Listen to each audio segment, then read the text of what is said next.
Within recipes, there are further fields that you may wish to utilise. One of them is to create a new ingredient whilst you're still working inside a recipe.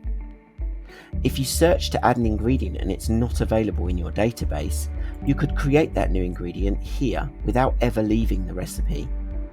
Simply fill in the ingredient sheet and create it, and then when you search the add ingredient, that new ingredient would then be available.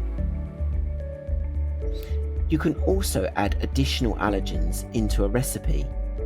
This is not designed to be a repetition of allergens already featured in ingredients, but perhaps to cover off environmental issues such as cross-contamination possibilities. We have the ability to make nutritional adjustments post-cooking.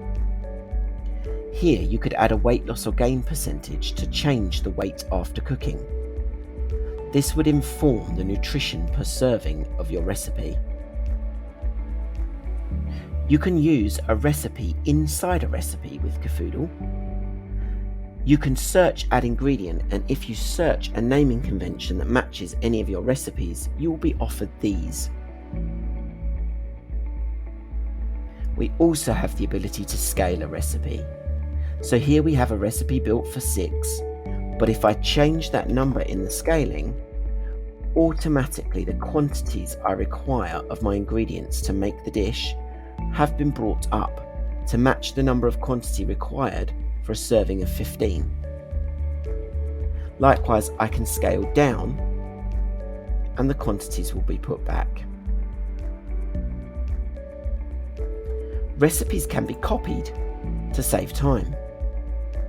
Any given recipe you've already built will have an icon next to it that looks like 2 sheets of paper. Simply click on that icon and an exact copy of that original recipe will be made. I can now amend any field as I see fit,